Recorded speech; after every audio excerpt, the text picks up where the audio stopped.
In the right hands, this could forge something truly exceptional.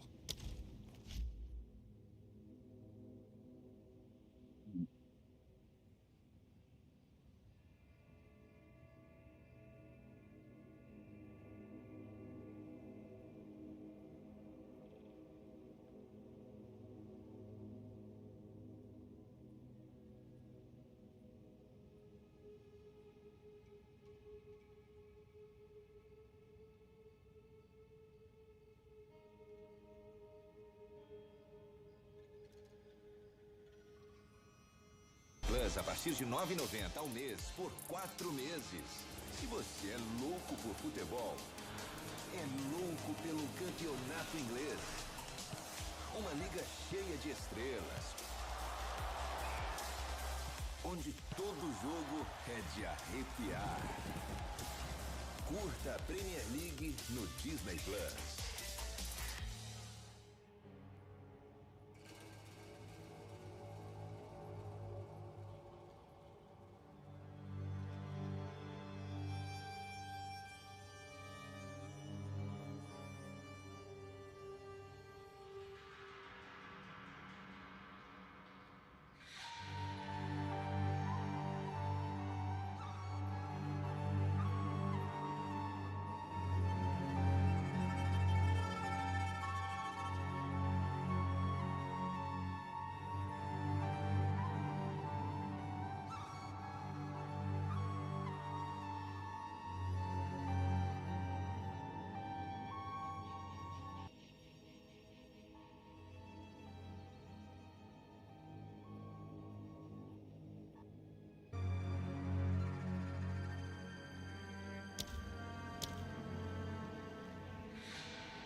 Dodge this!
What prizes await?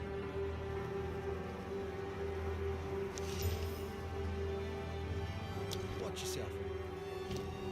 Bad.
Watch yourself out there.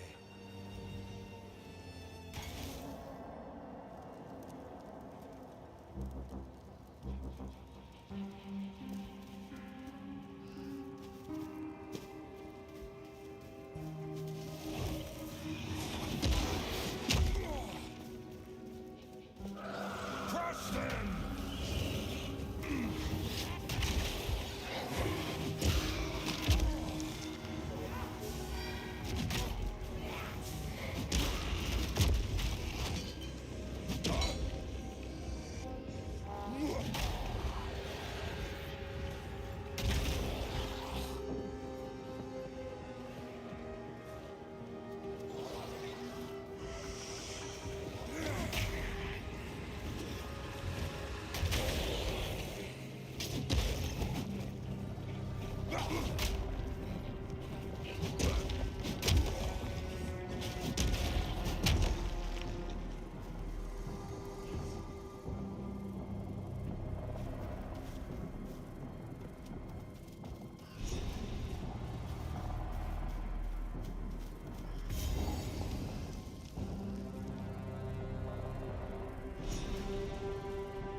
Face me!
Anvil!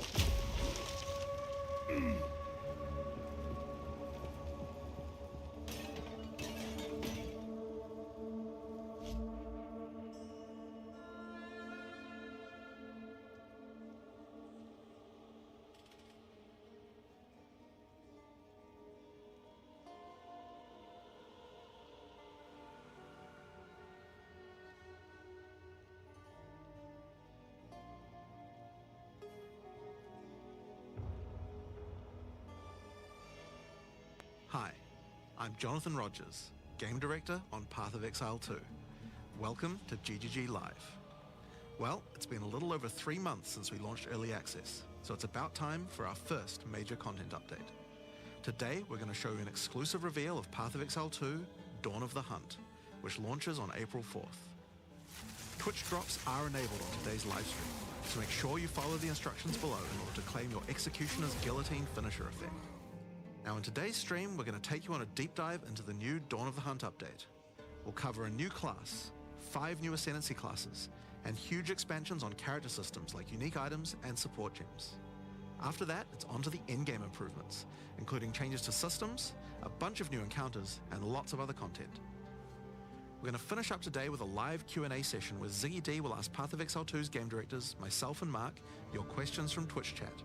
Now we have a lot to cover today, so let's get started with a trailer for Path of Exile 2, Dawn of the Hunt. We as Mary are guided by the Spirit. It provides prey, shelter, even love. But for me, one day, all that were changed.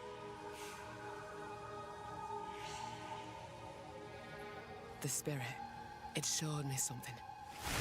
Something forbidden. And to defend all I loved, I used it. I lost everything that day. But fate weren't finished with me yet.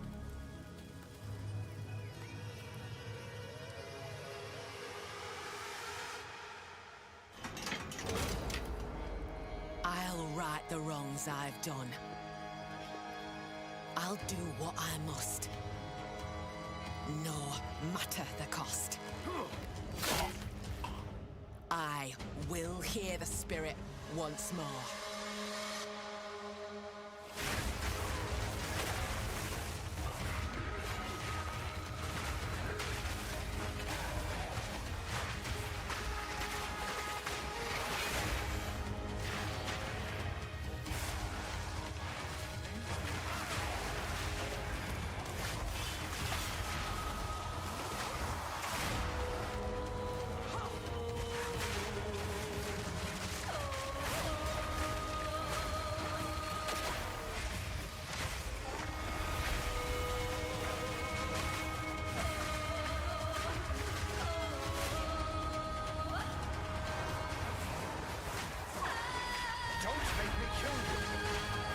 I shall bathe in your blood.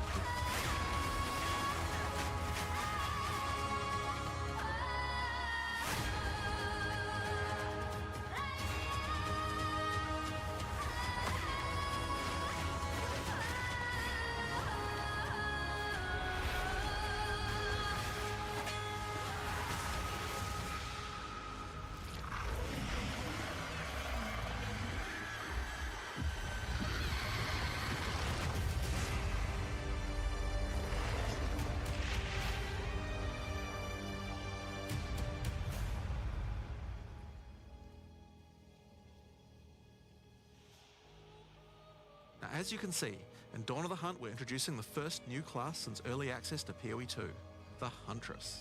The Huntress is a spear-wielding Asmeri warrior. Born into a society with strict traditions, she was exiled from her homeland after using the power of a skill gem to defend her village. As a dexterous spear user, she specializes in both melee and ranged combat, dashing into and out of battle. Spears have extended range and a short dash, but unlike other melee weapons, you can also throw them.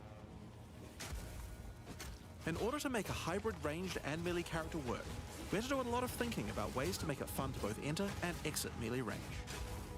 The first skill you will get as a Huntress is Whirling Slash. As well as striking in a circle around you, this skill creates a whirlwind that blinds your enemies. Leaving the whirlwind will make it explode. The more Whirling Slashes used, the bigger the whirlwind, and the bigger the explosion. Once you're out of there, you'll want to follow up with something ranged. Whip your spear around to shoot twisters towards your foes. These twisters bounce off walls and can hit enemies multiple times. You can also throw twisters inside a whirlwind to shoot out extra tornadoes that do way more damage. In her offhand, the Huntress will usually want to hold a buckler, which allows you to do a new skill, Parry. While holding down Parry, your character will counterattack any incoming attack from monsters near you, stunning them. In addition, the monsters will take extra attack damage from your follow-up strike. Some specific skills are designed to be used after a parry and have extra effects. Disengage is a skill that does a quick jump back, damaging enemies in front of you, and it can be used to interrupt other actions, like dodge roll. If you use it against a parried enemy though, it causes an explosion and gives you a frenzy charge. Just be careful. If you parry too much, you're going to get stunned and possibly killed. You can combine this combo with Whirling Slash. Slash, parry, disengage, and you'll get an explosion from the disengage and the Whirling Slash. The Huntress also has a variety of elemental spear throw attacks. You could use Lightning Spear to bounce lightning between your foes. Or you could throw explosive spears into the ground. These spears take a while to detonate, but when they do, they'll incinerate anyone caught in the blast. All spear throws on the Huntress can also be empowered by frenzy charges.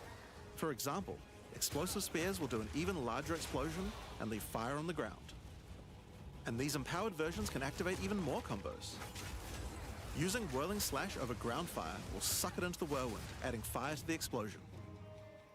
Using twisters inside a fire whirlwind will shoot out fire tornadoes as well. And you can do similar combos with ice and lightning too.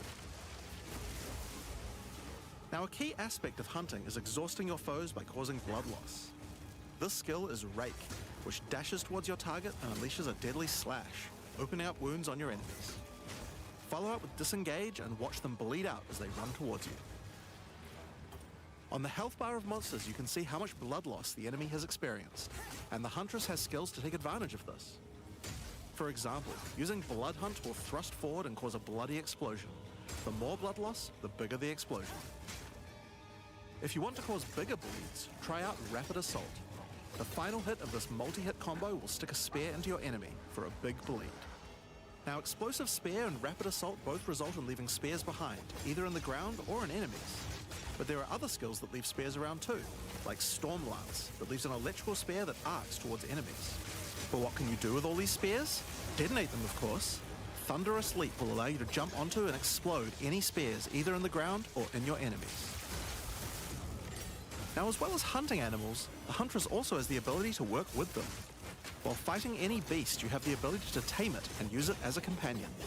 You can only have one companion at a time, but it will keep the mods that were on it. Try to find a rare beast with good mods to take full advantage of your ability to tame them. Now, this is just the beginning of the Huntress. We've really tried to make the hybrid ranged and melee gameplay work for this class by having a huge amount of synergy between ranged and melee options. There are 22 new skills available for the Huntress. By endgame, you'll be slinging hundreds of insanely powerful spears, sending forth spirit animals and summoning the might of Solaris from the sky. But we still haven't talked about ascendancy classes yet. What can the Huntress ascend into? Well, the first ascension class you could choose is the Ritualist. The Ritualist has embraced the darker side of his merry traditions by harnessing the power of animal sacrifice and plague. The Corrupted Life Force skill causes all enemies around you to grow volatile blood boils on their skin.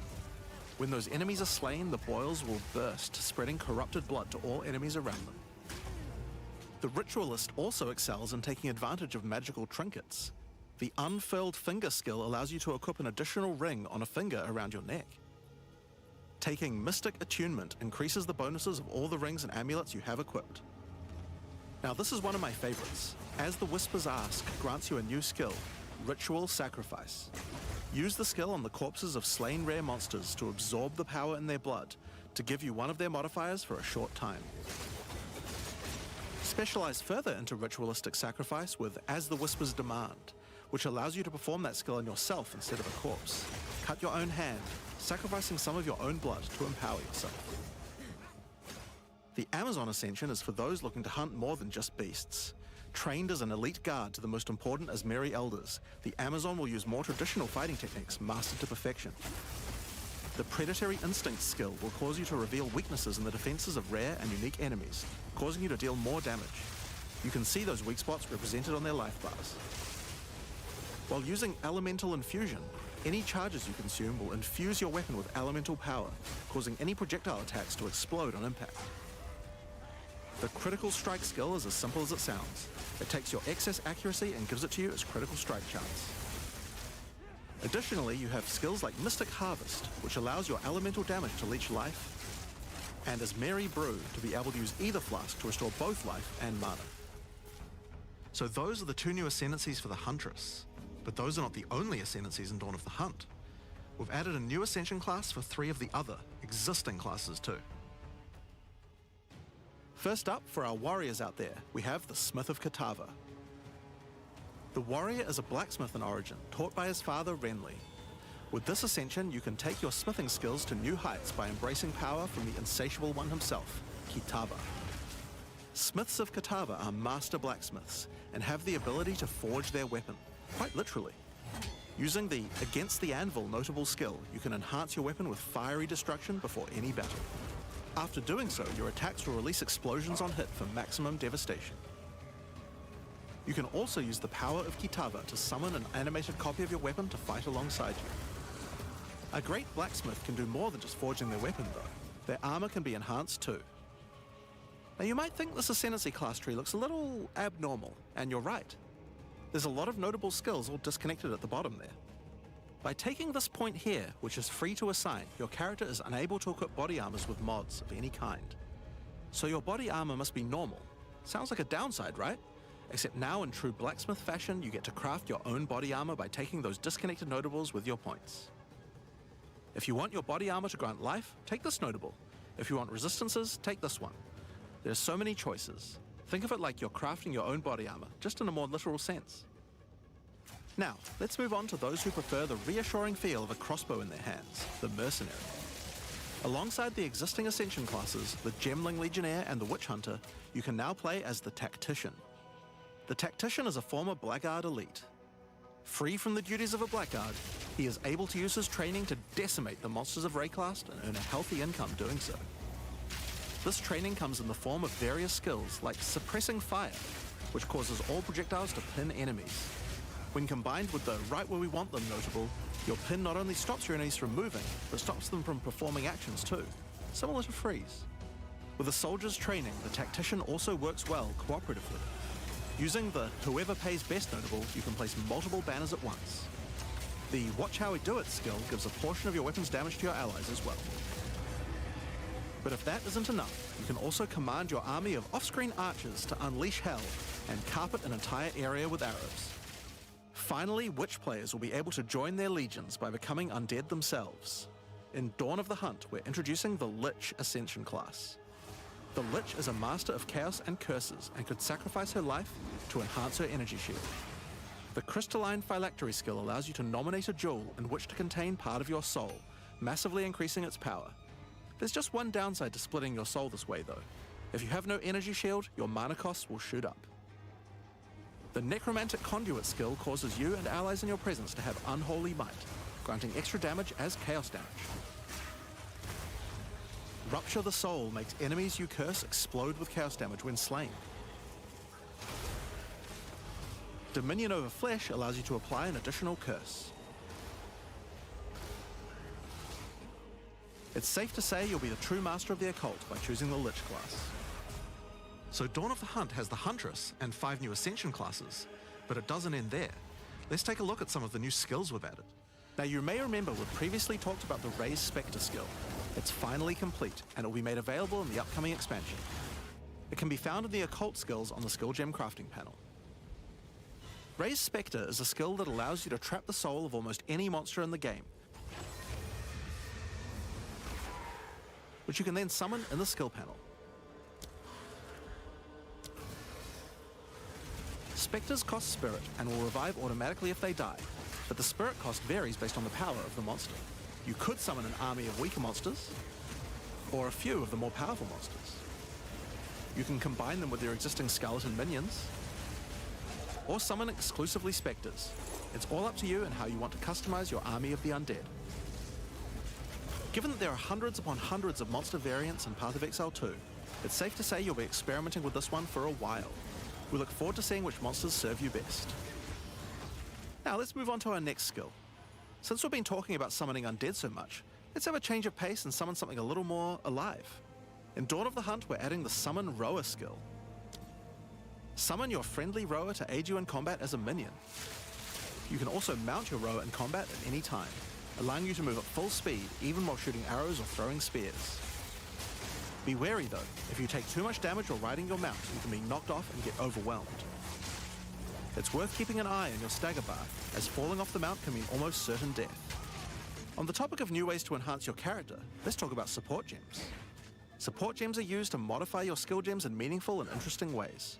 Currently, we feel that a lot of builds have insufficient options here. To alleviate this, we're adding over 100 new support gems.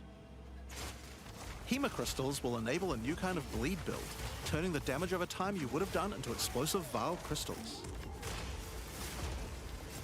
Alignment is a support gem for bow attacks, which can reward skilled players with good positional skills. Caltrops will allow you to litter the battlefield with hazards, slowing your foes as you fling spears through their ranks. But there's plenty more for every playstyle, such as Enormity, Unsteady Tempo,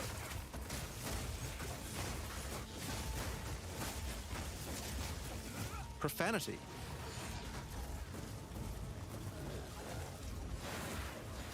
Retaliate,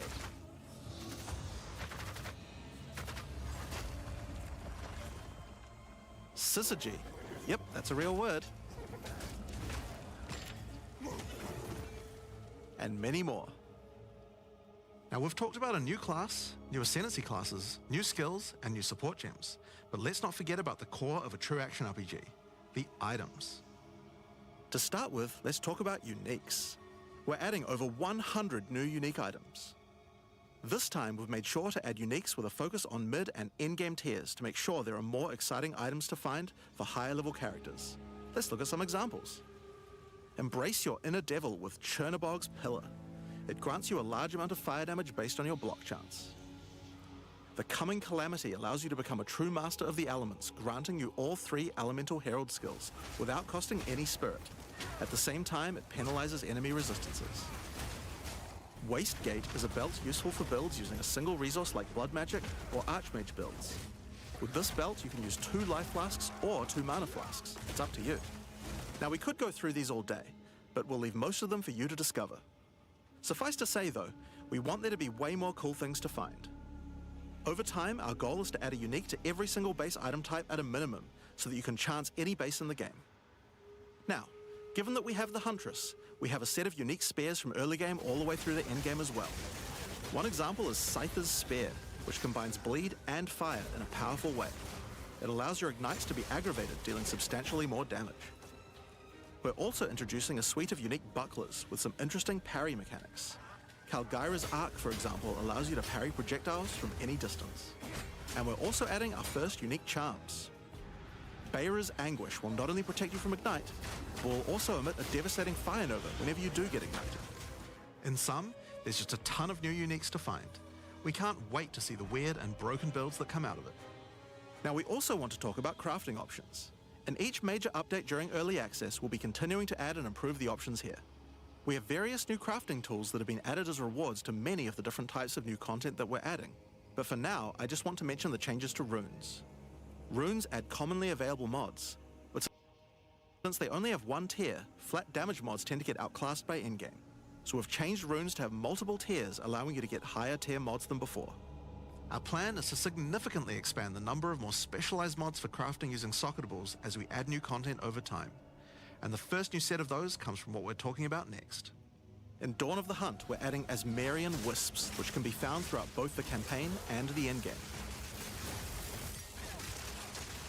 The Asmeri spirit has made itself present in Rayclast, and it appears to be trying to warn, or maybe prepare us for the coming darkness.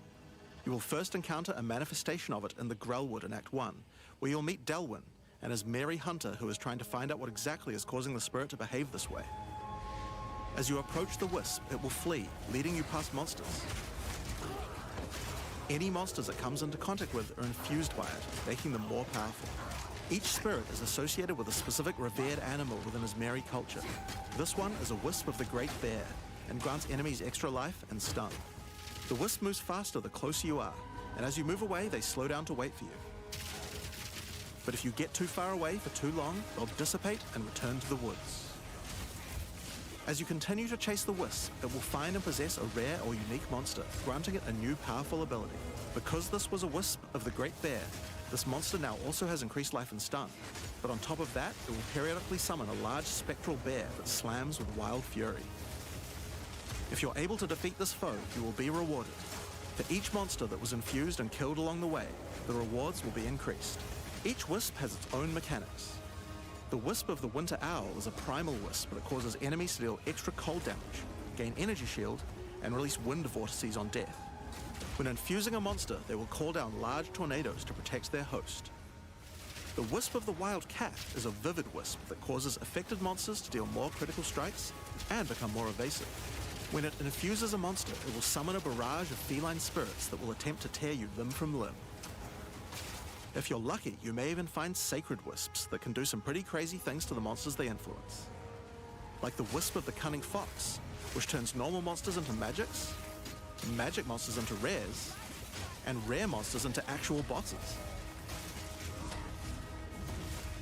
Asmerian wisps can drop a new set of socketable items that allow you to craft a wide range of interesting new mods onto your items. Each one may only be used on a specific item slot. As mentioned, the Asmerian wisps can be encountered throughout the game, but there's also a new endgame map called the Asmeri Ranges, a mountain village where the Asmeri once lived, now overrun with corrupt monsters.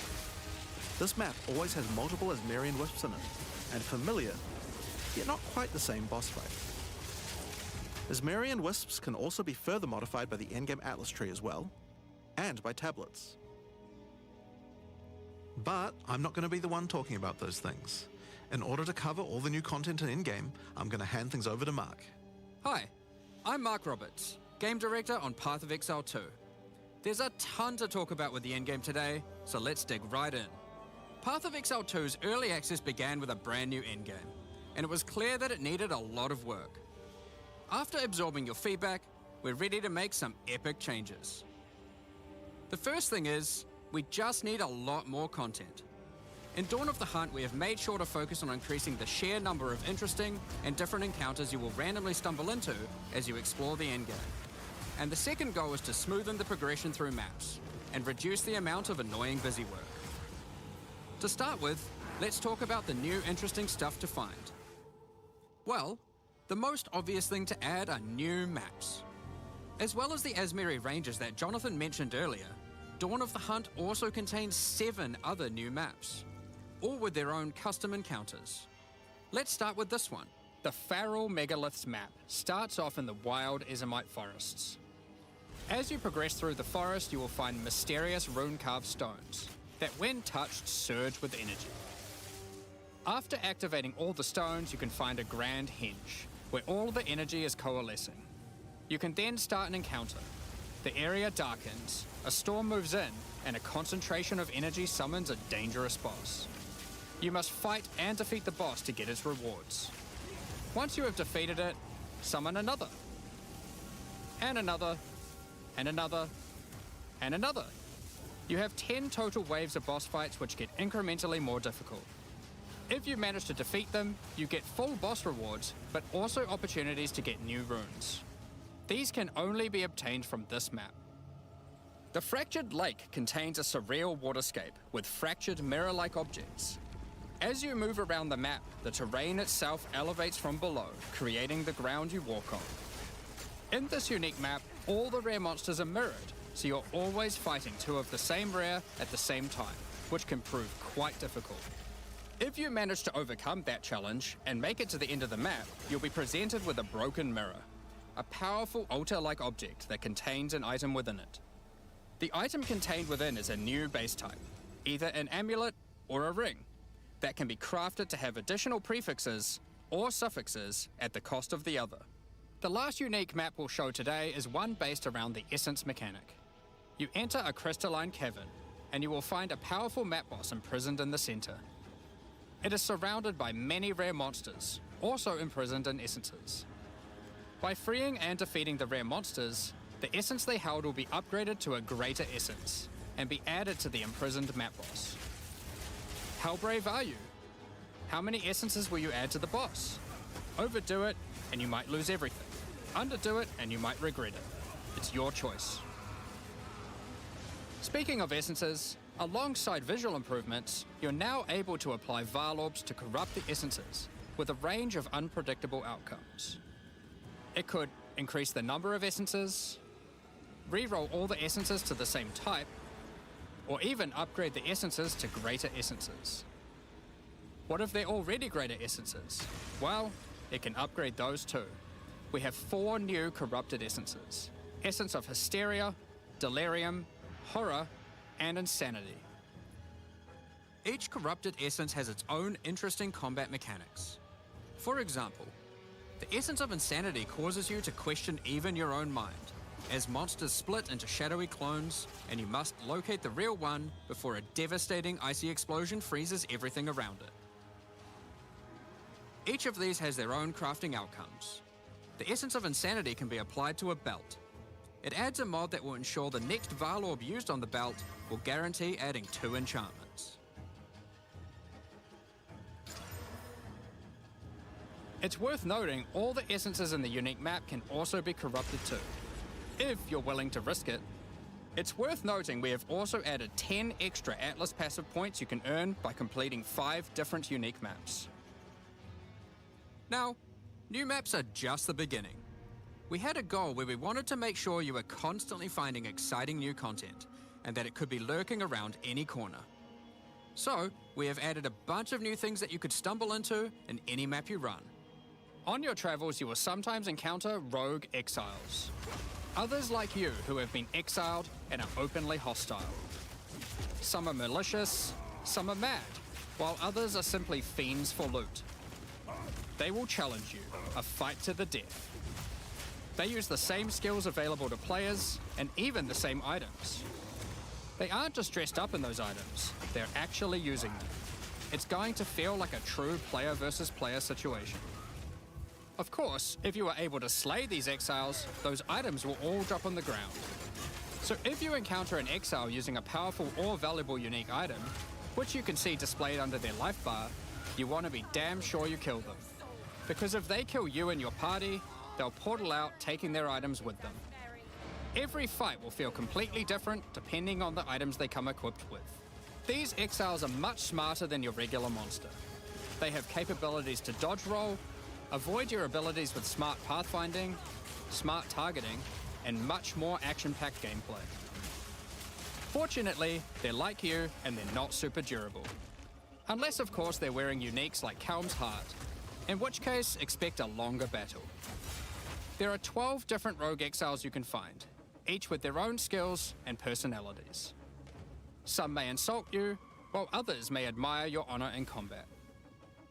Another encounter you might stumble onto in Dawn of the Hunt are one of 4 new unique strongboxes. Strongboxes are chests with modifiers.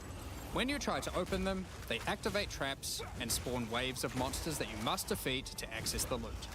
Let's take a look at 2 of the new unique boxes that are harder to find and behave just a little bit differently.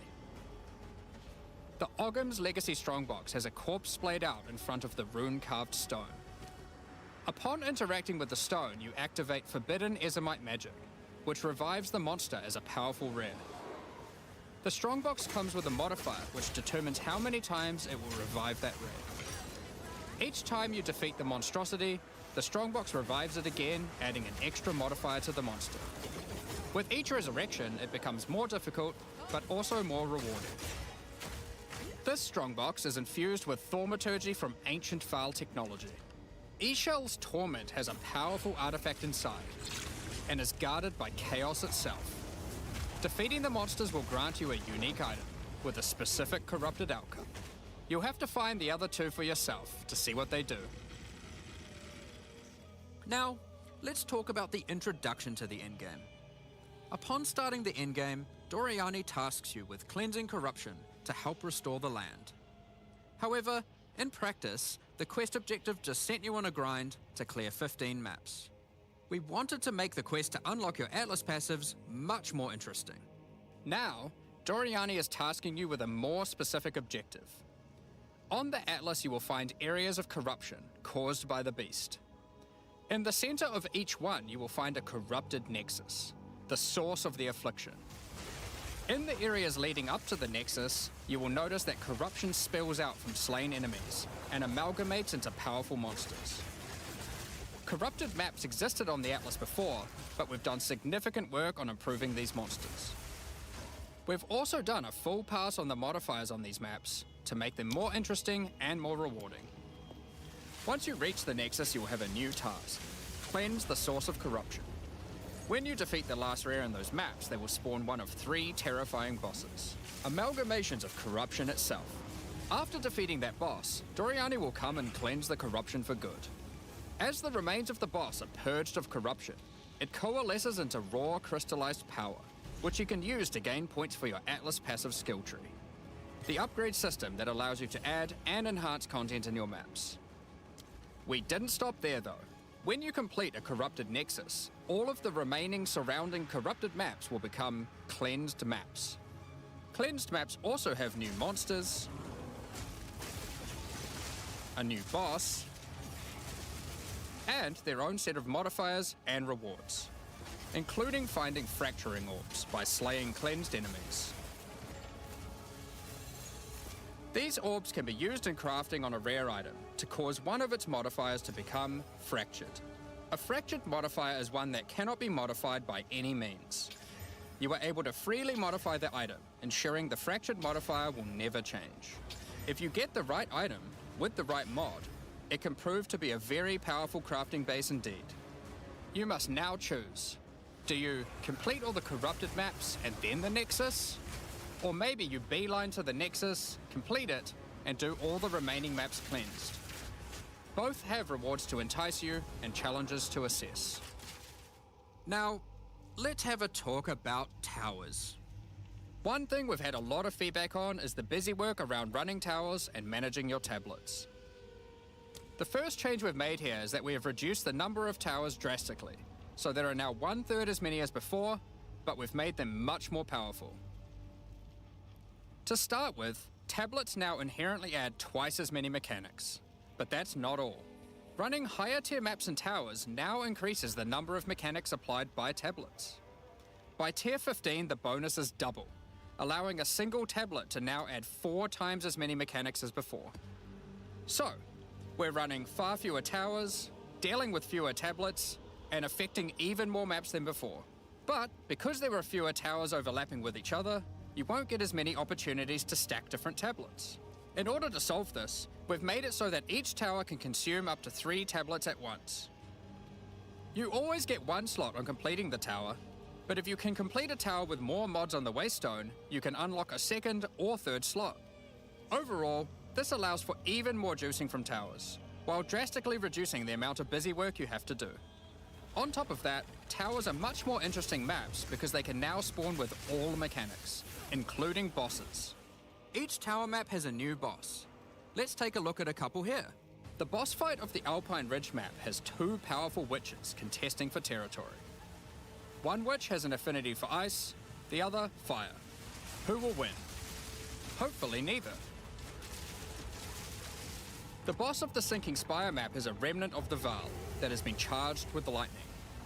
It uses a full suite of lightning abilities, but be careful. If any of them hit the surrounding constructs, they will power up. Another thing that we've seen a lot of feedback about is sustaining waystones. As we looked into it, we realized that the people who couldn't sustain waystones were dying a lot. A lot more than we had expected. And that made us realize something. During the campaign, the expectation is that you can die multiple times in order to learn how to overcome challenges. You are able to learn how the monsters behave, adapt to their skills, and eventually overcome them. But as soon as you get to the endgame, you are effectively no longer allowed to die if you want to sustain waystones. By the time you are getting towards the end of endgame, we want you to have to be careful not to die. But it certainly shouldn't be that we have such a sudden shift as you run your first maps. The first change we're making is you can now respawn and return to a map if you die. Continuing from where you left off. When you start the endgame, you get up to 6 total attempts per map. As you add more modifiers to a waystone, the number of respawns goes down. This means that as you get to the point that you're running every waystone as a rare, you will have to be more careful. In parties, everyone gets to respawn that number of times. But we still think it's important that you can kill a boss in one go. In order to allow that to happen, we've made a change so that once you start the boss fight, it changes over to the same respawning system we use for pinnacle bosses. This means that the map owner can choose to respawn everyone at the same time. Another complaint we've seen a lot of is players not wanting to do the pinnacle content because of the experience penalty from dying. A change we've made here is that all pinnacle content now no longer grants experience, but also no longer removes experience on death either. Dawn of the Hunt also brings the first batch of Twilight Order reliquary keys from the early access supporter packs. These keys contain items selected by our supporters. They can contain any unique item found in Path of Exile 2. If the selected item is a pinnacle boss drop, then only special keys dropped by this content will be able to provide these items. For example, Hand of Wisdom in action can only come from a key dropped by Zesht. We're also making a change that allows pinnacle boss uniques to drop at any difficulty. Rarer uniques will be rarer at lower difficulties, but still possible to find. This applies to the drop chances for the reliquary keys from this content as well. We spoke about towers and tablets earlier, but we have also added a suite of unique tablets. Each of these adds crazy interactions to the maps influenced by it. For example, this unique tablet allows you to run any map in a tower's radius without requiring connections, which can be quite useful for jumping gaps and traveling around your atlas. And this tablet causes all runic monsters spawned during expedition encounters to be duplicated, and weakens all expedition monsters that emerge from the ground. The Atlas tree has also been expanded, and you can find many of the new mechanics there, and improvements to existing ones too. Now through this livestream we have mentioned quite a few new crafting options that we've added. New runes, corrupted essences, fractured mods and jewelry crafting bases. But we did have just one more crafting system to talk about: recombination. Expedition was the only in-game mechanic that was lacking a crafting system, so that needed to change. Recombination is a mechanic that might be familiar to some players. It allows you to merge 2 items together, hoping to get the best elements of each on a single new item. This new crafting bench will be unlocked as you complete your first expedition, and requires artifacts found during expeditions to fuel it. The rarer the mods on the item you are combining, the more expensive the cost. That wraps up all the major in-game changes we're talking about today. With all the system changes and new content, we can't wait to get in there, start blasting maps, and obliterating monsters. There is one more thing we wanted to clarify before we move on, which is that all the content we've talked about today will be made available in the existing early access leagues, so you can play your existing characters. However, There will be new leagues made for those who wish to start in a fresh economy. It is recommended to start over and get the full new experience in the Dawn of the Hunt leagues. For all our existing early access players, we're really looking forward to joining you playing in this new update. For those who don't already have access and are interested in playing Path of Exile 2 Dawn of the Hunt, you are able to at any time purchase an early access supporter pack at www.pathofexile2.com. Additionally, the Paladin and Penance supporter packs are now available to purchase in Path of Exile 2 and contain 6 microtransactions each and the full pack's face value in points. All the microtransactions contained within these packs are purely cosmetic and do not affect your character's power or progression in any way. Thank you so much for your ongoing support. We're just about to start the Q&A with Ziggy D. With release at the end of next week, our community team will be posting crucial information you'll need for the release. Keep an eye on the news. On release weekend, we expect to launch the new mystery box and many new microtransactions, including Path of Exile 2's first alternate skill effects. Thanks for joining us today and checking out our latest developments. We're looking forward to playing the Huntress, trying new builds, and exploring the new endgame next week. We'll begin the Q&A shortly, so please get your questions ready.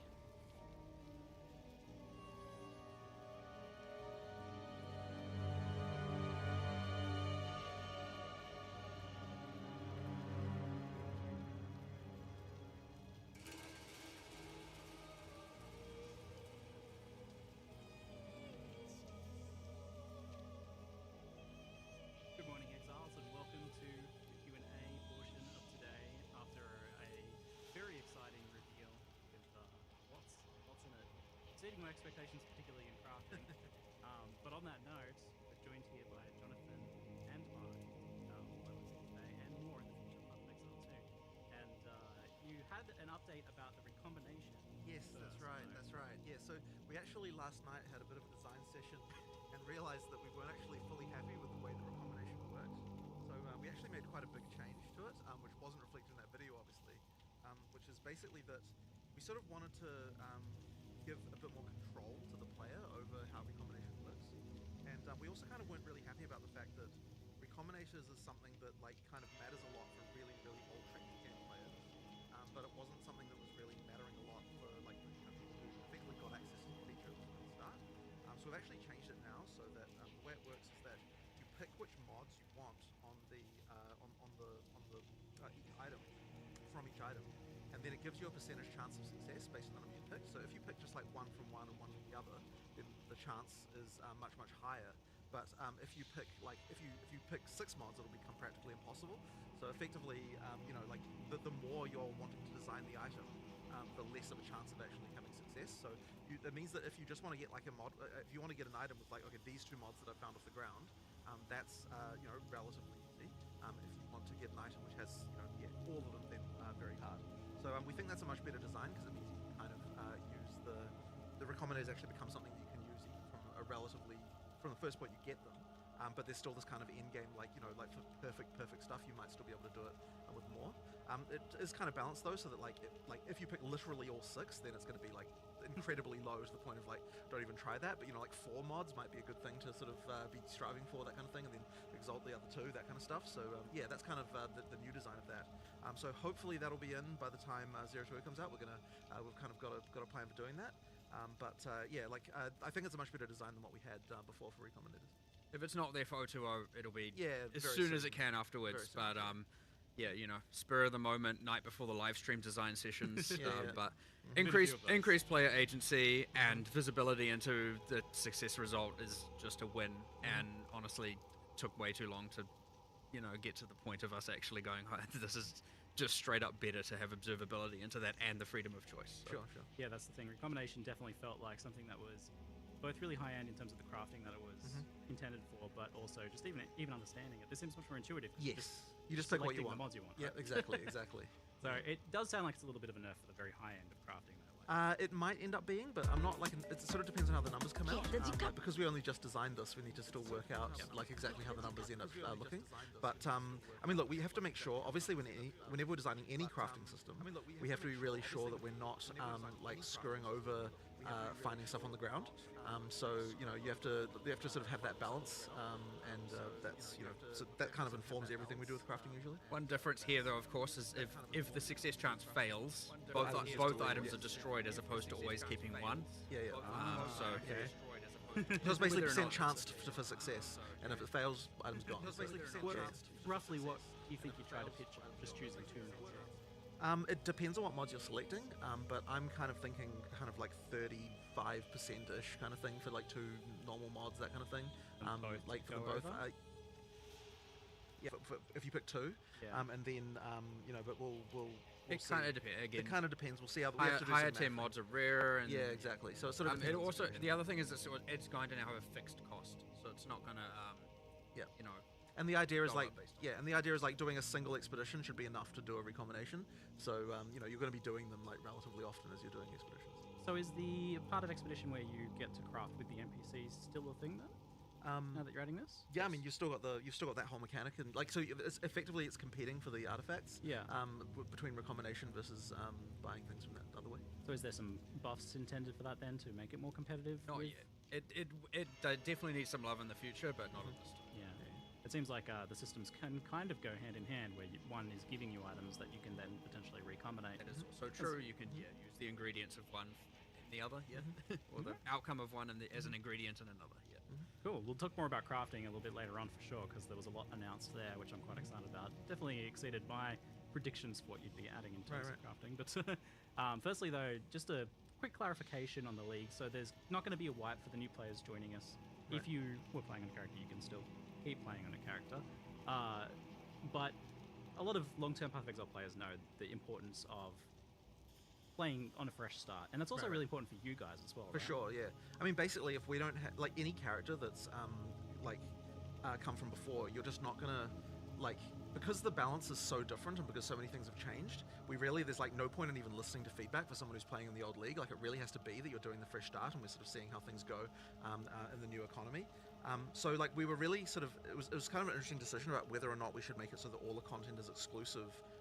Or rather, like, what amount of content would be exclusive to the league versus not.